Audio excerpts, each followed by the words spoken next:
Welcome to the Emergent Gateway Agri-Tech podcast series titled The Grain Revolution, Innovative Storage Solutions for Emerging Markets.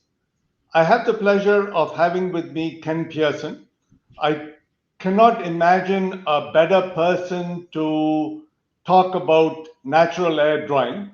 Out of Ken's 40 years of experience, uh, more than 20 was spent exclusively on natural air drying. So, if and he's seen the evolution of natural air drying in Canada. Thank you for being in this podcast, Ken. It's a pleasure having you here. Well, thank you, Vasanto. It's a pleasure to be a part of this and hope the information that we share today is helpful to farmers in India. So, I'd like to start out with an introduction of why natural air drying is important in the age of climate change. All of us keep hearing about climate change and seeing the impact of it in our daily lives. However, from an agriculture perspective, it is even more profound.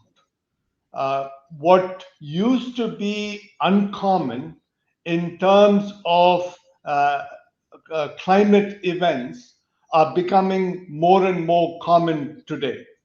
One of the biggest challenges that farmers face today is rain during harvest. It used to be that during the harvest season, that would be a dry period and they wouldn't have to worry about high moisture content of the grain. But that is changing.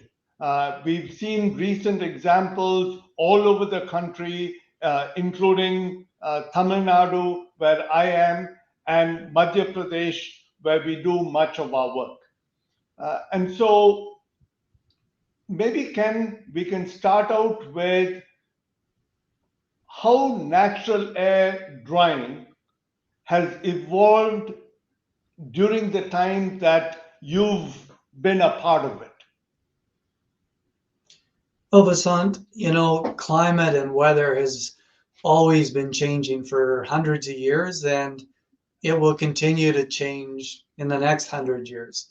I mean, I can remember when I started in the ag industry 40 years ago. I mean, I was driving around, and back then we were in a drought and we had dust blowing in the fields.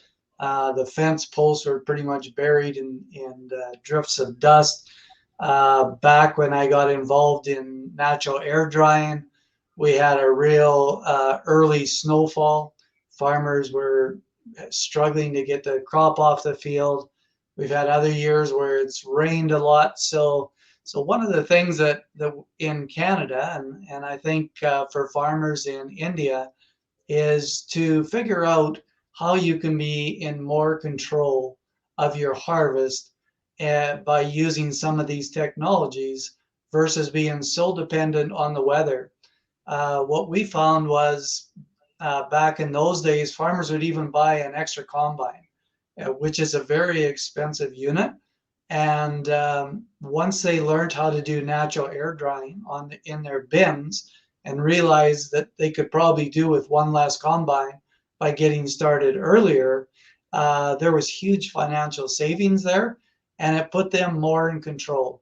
Because anytime that you can start harvesting 10 to 14 days earlier and then dry the grain in the bin, your likelihood of getting caught in bad weather at the end of harvest is depleted significantly. No guarantees that you won't have some of that, but most farmers that have gone this direction, they look back and say, we should have been doing this years ago. Great. So, Ken, there is an excellent video that you've put out on YouTube, and we'll provide a link to that as well. However, maybe you can just walk us through how natural air drying is accomplished in a Meridian silo? Okay, so when we're talking about natural air drying, it's different than just talking about aeration. And we should clarify that when we're talking aeration, we're just cooling the grain, conditioning it, which is only takes 1/10 of a CFM per bushel in order to cool that grain down. When we're talking natural air drying, we're talking 10 times that amount of airflow, up to 3/4 to 1 CFM per bushel in order to move a drying front through the bin. So if we put the grain in, say at 4% above the allowable moisture content of the grain, what we do is we turn the fan on the first day. And one of the things that I'm a big proponent of is when you turn the fan on, you let it run 24 hours a day.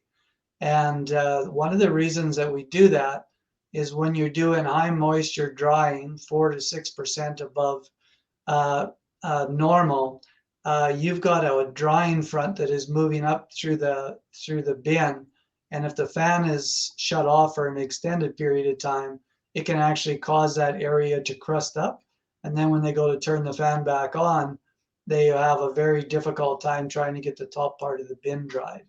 So what we do, we turn the fan on, and the first day we say that nothing happens. That's a day where the temperature and the inside that grain bin is going to equalize out. It takes about 16 to 18 hours for that to happen. So then the second day, if we were talking, we had really warm, dry conditions, ideal drying conditions, you could dry about 1% a day. So the drying front starts down in the bottom of the bin, and then it starts moving up. So if we were talking ideal conditions and we were drying 4% moisture, we'd be looking at around 5 to 7 days, and that bin would be dried down to where it needs to be. One of the things with natural air drying, because the drying front does start in the bottom of the bin and move up, you're always going to have grain in the bottom of the bin a little drier than at the top, because the grain in the bottom of the silo is the first grain to get dry, and then you have all that air going by there. So there's no way to have it perfectly uniform from top to bottom. But what a lot of farmers will do, they might leave the top, say, at a 0.5% more moisture, so that when they unload that bin and they mix everything off, they come out with a good average. Great. So maybe we can talk next about our experience with the pilot project at LT Foods. So basically, LT Foods has a farmer development center in a village called Patalai near Badi in Raisin district of Madhya Pradesh. We agreed to put a small 50 metric ton silo at this location together with an auger, and it was fully equipped with everything that is needed for natural air drying. And Ken, you can expand on it, but my understanding is that it needs a system to distribute the air, an airflow system, which is part of the infrastructure, and the fan that you mentioned. In addition, there is a low temperature supplemental heater.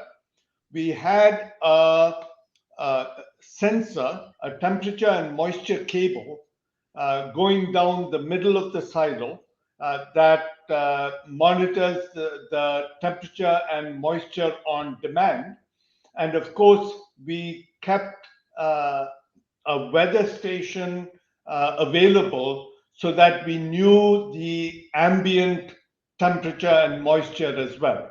So these were basically the tools that we used for natural air drying. Our experience was mixed because of the unreliability of the power supply at Badi. You just mentioned that we need to run the fan 24 hours a day, especially when the moisture content is higher. Unfortunately, for the first 10 days, we ran it only an average of 4 hours. But once we started running it for 24 hours per day using a generator, suddenly we started getting the kind of results that we expected. So it kind of emphasizes the importance of turning the fan on especially at the high moisture content situation that the grain is initially in. From being on the sidelines watching this pilot roll out, Ken, what jumps out at you as what we could have done differently or what we did right? Well, Vasant, I think in the end we were able to get the silo of rice dried down. And like you were saying, we had a little bit of difficulty in the beginning because we were only able to run the fan 4 hours a day. But like you said, once we were able to start running that fan 24 hours a day, all of a sudden things began to improve. One of the other issues we had was we had an issue with the heater and had to get a part sent over for it. So that made it a little difficult to use the heater in the evening hours when the humidity would get higher.